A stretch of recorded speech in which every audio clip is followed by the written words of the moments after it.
Bonjour, j'espère que vous allez bien. Moi, je vais super bien comme d'habitude. N'oubliez pas de partager, de liker et de vous abonner. Surtout, mettez le pouce en l'air pour encourager les histoires d'Akuma. Alors, si vous avez une histoire à raconter, n'hésitez surtout pas à me l'envoyer au numéro qui s'affiche ci-dessous. Il est conseillé de boire 2 à 3 litres d'eau par jour.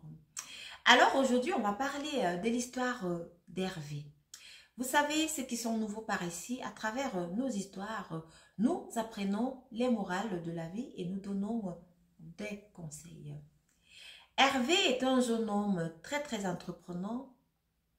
Hervé est un jeune homme qui se battait vraiment pour atteindre ses buts. Alors, Hervé, pendant les longues années, il a eu à avoir un peu d'argent. Il s'est dit, ben là maintenant, je vais construire une école. Parce qu'il voit que tout le monde construit des écoles. Il s'est dit, à travers ça, il peut gagner un peu plus d'argent. Alors, Hervé s'est battu. Il a construit une très grande école. Et cette histoire se passe où? Au Cameroun. Il a construit une très grande école. L'école était jolie à travers les peintures. L'école était jolie à travers la tenue que ses élèves devaient arborer. Hervé s'est dit, waouh, mon rêve s'est accompli. Waouh, je vais pouvoir manger les fruits de ce que j'ai sémé. Alors, Hervé, la première année passe. Il se rend compte lorsqu'il fait son bilan financier qu'il n'a pratiquement pas eu de bénéfices avec tout ce qu'il a investi.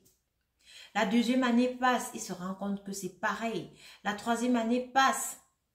Hervé, il a un petit bénéfice quand il enlève tout. Il n'a que 100 000 francs qui restent. Vous pouvez vous imaginer un établissement, un grand établissement scolaire. Hervé devait payer les enseignants, il devait entretenir l'établissement. Et l'établissement avait les bus qui portaient les élèves, qui les ramenaient. Il y avait donc un chauffeur de bus dans cette école-là qui avait remarqué que le monsieur, qui avait remarqué que Hervé n'arrivait pas à avoir le bénéfice parce que Hervé s'était lié d'amitié avec lui et lui parlait toujours de son parcours, de tout ce qu'il a traversé et de ce qu'il vit actuellement. C'est ainsi que Hervé a donc eu à parler de la situation financière de son établissement à son chauffeur. Mais le chauffeur lui dit que il faut encore attendre un peu. Peut-être les années qui arrivent, ça va marcher. L'année qui suivait, c'est pareil. Hervé n'a même pas fait de bénéfices, il a fait des pertes. Il s'est dit, quand est-ce qu'il va commencer à récupérer d'abord l'argent qu'il a investi pour cette école-là? Il n'arrive pas. C'est ainsi que le chauffeur alors, en beau jeu, lui dit, je vois que tu n'arrives même pas à récupérer ton argent que tu as investi dans ton établissement. Je connais un monsieur. Peut-être là-bas, si tu veux vraiment récupérer et que tu vas avoir encore plus d'élèves dans ton établissement, il va falloir que je t'amène quelque part. C'est ainsi que le monsieur, il a amené Hervé quelque part. On a donné à Hervé ses conditions là-bas. Hervé, tout ce qu'il voyait, c'est que non, son établissement allait être un établissement célèbre. Aujourd'hui, au Cameroun, cet établissement est célèbre. Moi, je ne vais pas prononcer les noms ici. Hervé qui dit, non, mais qu'est-ce qu'il doit faire? Le chauffeur du bus lui dit que non, le grand maître dit que tu dois seulement sacrifier les enfants qui sont dans ton établissement scolaire. Et ce n'est pas toi qui dois choisir qui doit mourir. Non, ce n'est pas toi. C'est lui-même qui va choisir. Donc, tout ceci va se passer parce qu'à un moment donné même, tu ne viendras plus à l'établissement, tu vas prendre quelqu'un qui va s'en occuper de ça. Et la deuxième chose, c'est que tu ne dois même pas augmenter le salaire des enseignants de ton établissement. Tu auras bougrement d'argent, tu pourras faire autre chose avec, mais tu vas sacrifier les enfants de ton établissement. Hervé a dit, si ce n'est que ça, il le fera. Il y avait une autre condition, on lui a dit, non, il ne va plus avoir des rapports. Mais Hervé était marié, mais il n'avait pas encore d'enfant. Il a quand même accepté, sans réfléchir, parce qu'il voulait le le succès de son établissement. Alors, après avoir accepté toutes ces conditions-ci, une semaine après, Hervé se rend encore à son établissement. Quand il arrive devant ses yeux, il y a 4 élèves qui tombent en transe par terre et c'est comme ça qu'ils sont décédés. On ne sait pas ce qui s'est passé. On a appelé la police, on est venu, on ne pouvait même pas croire aux pratiques mystiques, non, parce que cela s'est tellement passé clairement, on ne sait pas, mais les enfants sont décédés. Hervé, lui-même, il s'est rendu compte que c'est le pacte qu'il était allé signer là-bas avec son chauffeur, le chauffeur de l'établissement. Les mois qui suivaient, Hervé a commencé à avoir beaucoup d'élèves, beaucoup de parents d'élèves qui venaient inscrire leurs enfants dans son école. L'année scolaire qui allait commencer, suivante qui allait commencer, Hervé a eu des inscriptions pas possibles. Donc, il y avait des entrées d'argent, il y avait de l'argent, il y avait ça partout. Hervé était donc content puisque son établissement était devenu un établissement célèbre. C'est chaque parent qui voulait mettre son enfant dans cet établissement-là. Donc, tout le temps, c'était qu'il y a un enfant qui est décédé. Tout le temps, c'était qu'il y a 2 enfants qui sont décédés. Tout le temps, c'était des trucs pareils. Hervé, lui, chez lui alors, à la maison, on lui avait dit de ne pas avoir de rapport. Mais Hervé, quand même, il a commencé à avoir les rapports avec sa femme. Sa femme, elle est tombée enceinte. Alors, leur fils a grandi. Pendant ce temps, leur fils, il est devenu grand. Il devait aussi aller à l'école. Hervé ne voulait pas inscrire son fils dans son établissement. Il voulait inscrire son fils ailleurs.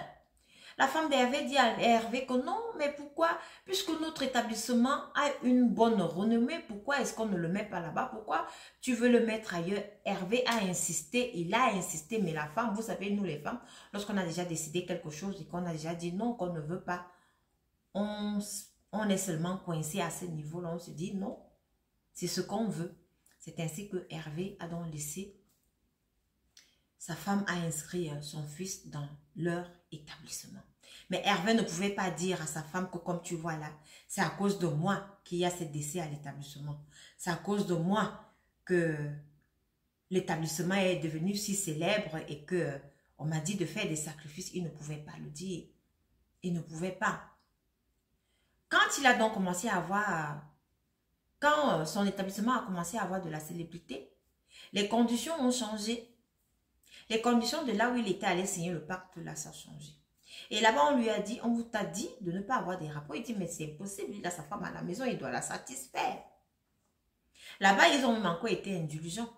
Ils lui ont donc dit que comme tu l'as fait, on va t'ajouter donc d'autres conditions. Ils ont ajouté d'autres conditions que Hervé, aujourd'hui, il dit que non, il ne peut pas donner ces conditions-là ici. Il ne peut pas dire exactement, mais il a quand même dit certaines conditions, mais il dit qu'il ne peut pas tout dire. On dit, ok, le fils de Hervé, il commence l'école dans l'établissement de son papa. Tout le monde sait que c'est le fils du fondateur. Première année, tout se passe bien. La deuxième année, Hervé, lui, il est dans l'un de ses business, dans son bureau là-bas.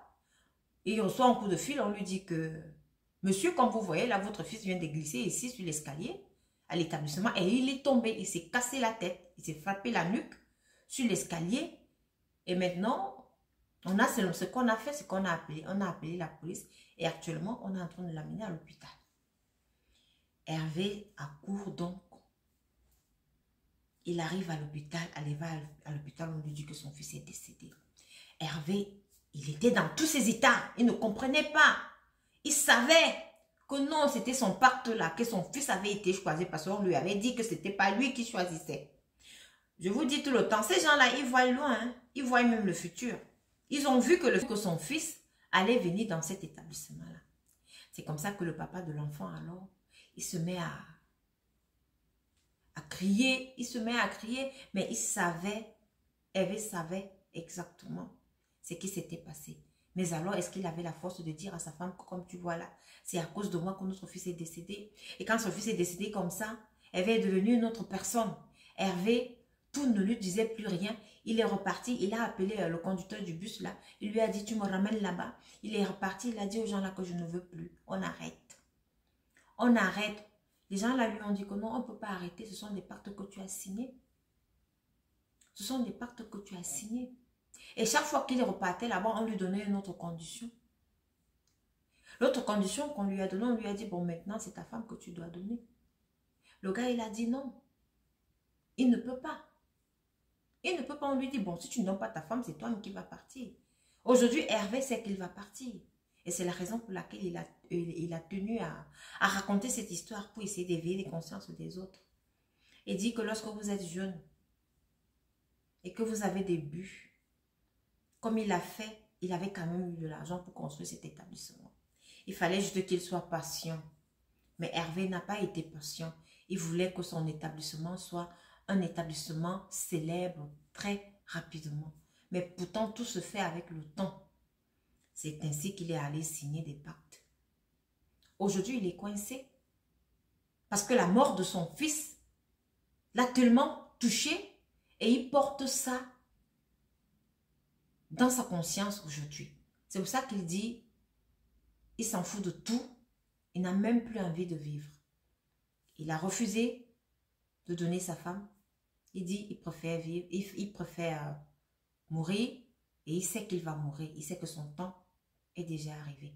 C'est la raison pour laquelle il a raconté cette histoire. Voilà donc l'histoire d'Hervé. Il faut faire attention. Quand vous allez toujours chez les féticheurs, moi je vous dis, comme j'ai l'habitude de dire ici, il donne avec la main gauche, il prend grandement avec la main droite. Et c'est ce qui est arrivé à Hervé. Il a trompé Hervé. Donc, à chaque fois, c'était une nouvelle condition qui naissait. À chaque fois, c'était... Et ce sont des conditions qu'on ne peut même pas respecter. À un moment donné, on ne peut plus respecter ces conditions-là. Voilà dans l'histoire d'Hervé. Merci de m'avoir écouté. Et si vous avez quelque chose à dire par rapport à cette histoire-là, s'il vous plaît, écrivez en commentaire ce que vous pensez de ce thème. Merci de m'avoir écouté et rendez-vous à la prochaine vidéo.